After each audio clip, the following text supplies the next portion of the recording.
आज का प्रश्न है कि सिद्ध करें r बराबर 2f। इसी को बोल सकता है f बराबर r/2। कोई भी बोल सकता है, किसी प्रकार से भी बोल सकता है, या इसको एक और चीज़ बोल सकता है कि फोकस दूरी और वक्रता त्रिज्या, r से वक्रता त्रिज्या और f से फोकस दूरी। फोकस दूरी और वक्रता त्रिज्या में संबंध स्थापित करें, यानी r बराबर 2f या f बराबर r/2 सिद्ध करें। बिहार बोर्ड क्लास 10 के लिए सबसे महत्वपूर्ण क्वेश्चन है। इसको आइए सिद्ध करते हैं कि पहले तो हम ले लेंगे, कोई दर्पण बनाएंगे। यहाँ पे अवतल दर्पण में हम लिए हैं, ये हो गया प्रधान अक्ष P और C, प्रधान अक्ष हो गया, जिसके समानांतर ए बी कोई किरण है जो कि पैरेलल है, तो दर्पण से टकराएगा तो फोकस से जाता है। कोई भी किरण जब दर्पण से टकराता है तो वो फोकस से जाता है। उसके बाद हमने वक्रता केंद्र से एक लाइन भेजा यहाँ से, जो कि दर्पण से टकराने के बाद फिर से इसी रास्ते पर वापस आ गई। इसी को हमने बस लिख दिया है कि माना MM' छोटे द्वारक का अवतल दर्पण है, जिसके प्रधान अक्ष ये हो गया, प्रधान अक्ष के समानांतर आपतित किरण ये है AB। आपतित किरण AB है जो दर्पण से परावर्तन के बाद फोकस से होकर गुजरती है, दर्पण से परावर्तन के बाद फोकस से होकर गुजरती है। वक्रता केंद्र से, यानी कि वक्रता केंद्र से जाने वाली रेखा पुनः उसी मार्ग से लौट जाती है, यानी जो वक्रता केंद्र पर जो जा रहा है उसी मार्ग पे लौट गया है। अब इससे आगे हम देखते हैं कि परावर्तन के नियम से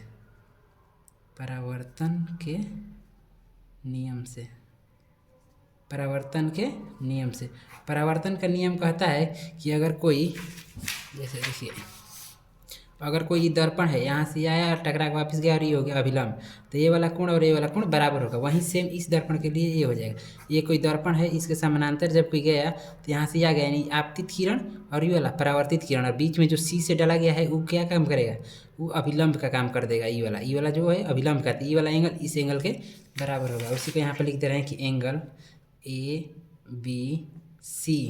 ABC यानी ये वाला एंगल ABC बराबर एंगल FBC। कैसे, तो यहाँ से लिख देंगे एंगल I बराबर एंगल R। ये हो गया हमारा इक्वेशन फर्स्ट। फिर से यहाँ पे अब हम जानते हैं कि अगर कोई दो समानांतर रेखाएं हैं, दो समानांतर रेखाओं को कोई तीसरी रेखा प्रतिच्छेद करे, तो यहाँ पे जो यहाँ वाला एंगल होता है वो इस एंगल के बराबर होता है। तो आप देख सकते हैं कि जैसे दर्पण है, इसमें मान लेंगे कि दो समानांतर रेखा होगी, कोई तीसरी रेखा इसे आ गई, तो ये वाला कोण किसके बराबर हो जाएगा, इसके। तो ये हो गया C और यहाँ पे हमारा है F। तो आप देख सकते हैं इसका नाम हो जाएगा यहाँ पे चित्र में कि ABC, एंगल ABC यानी यही एंगल किसके बराबर हो जाएगा, तो इस वाले एंगल के बराबर हो जाएगा।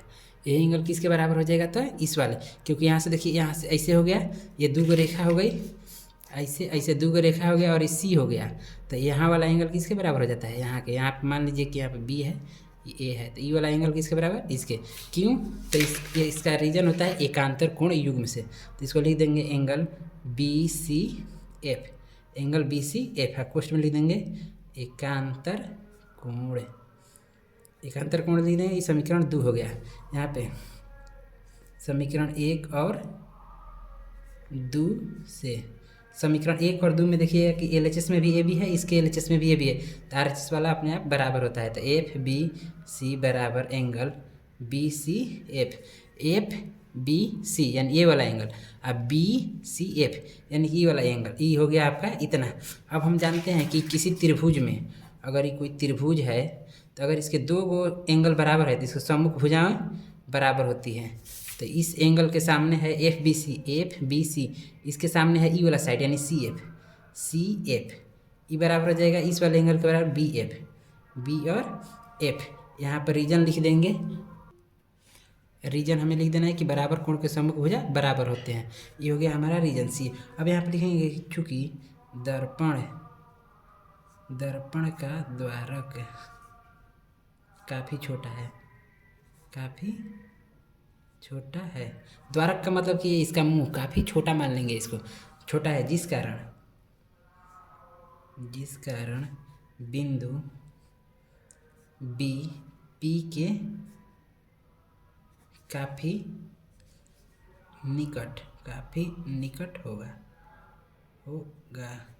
ई वाला यानी जो ये B बिंदु है ना, ये मान लिया जाता है कि P के काफ़ी निकट है। तो जो हमारा ये लाइन है, जो FB है, ये ऐसे सीधे हो जाएगा, यानी ये वाला लाइन इस लाइन के बराबर हो जाएगा। जो यहाँ पे BF लाइन है वो PF बन जाएगा।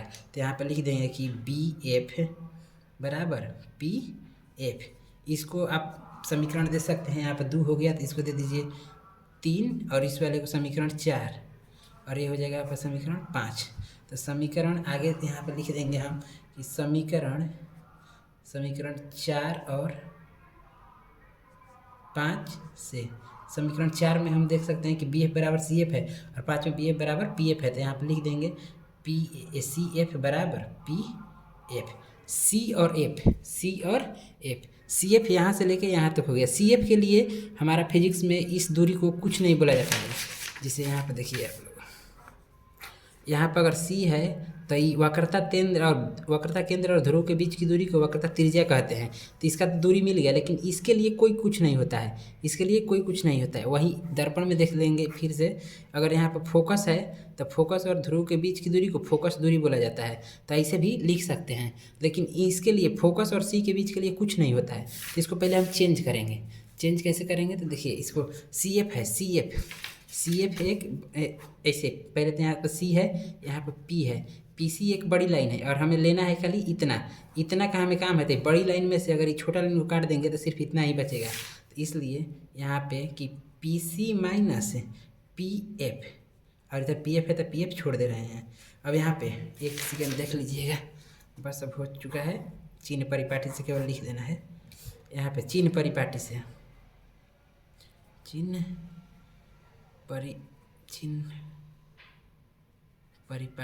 चिन्ह परिपाटी से यहाँ पे कि पी से सी के बीच की दूरी को, यानी कि पी से सी के बीच की दूरी को वक्रता त्रिज्या होती है तो आर, और ये बाएं साइड है तो ये माइनस है।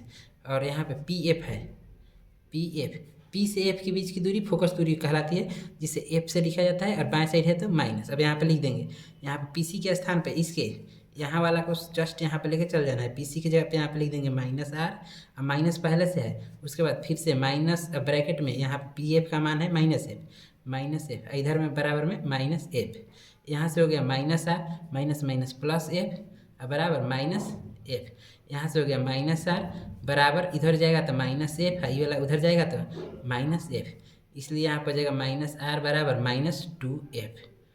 माइनस से माइनस कट जाएगा, यहाँ पर बच गया आर बराबर 2f, और यहीं आपको सिद्ध करना था।